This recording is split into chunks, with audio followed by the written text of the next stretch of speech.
அஸ்ஸலாமு அலைக்கும் வரஹ்மத்துல்லாஹி வபரகாத்துஹு. பிஸ்மில்லாஹிர் ரஹ்மானிர் ரஹீம்.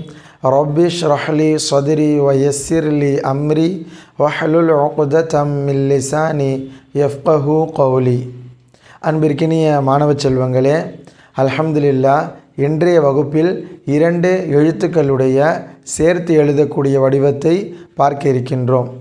அதற்கு முன்னால் கடந்த பாடங்களுடைய பயிற்சி ضاد ثا خا طا سين جيم غين حا سين شين قاف ثا نون تا يا جيم பா துவா. இன்றைய பாடத்தில் ஃபா மற்றும் காஃப்.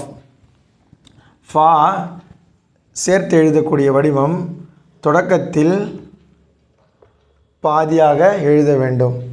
காஃபும் அதே போல் பாதி வடிவம் காஃப். இடையில்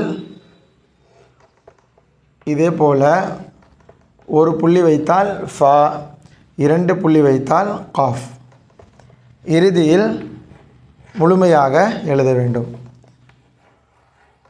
காஃப். ஃபாவிற்கும் காஃபிற்கும் உள்ள வித்தியாசம், ஃபாவிற்கு 1 புள்ளி, காஃபிற்கு 2 புள்ளி. உதாரணத்திற்கு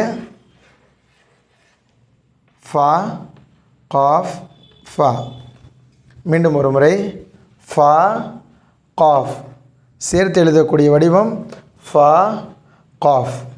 மாணவர்கள் இதை எழுதி பயிற்சி செய்ய வேண்டும். இன்ஷா அல்லாஹ் அடுத்த பாடத்தில் அடுத்த எழுத்துக்களை பற்றி பார்க்கலாம். அஸ்ஸலாமு அலைக்கும் வரஹ்மத்துல்லாஹி வபரகாத்துஹு.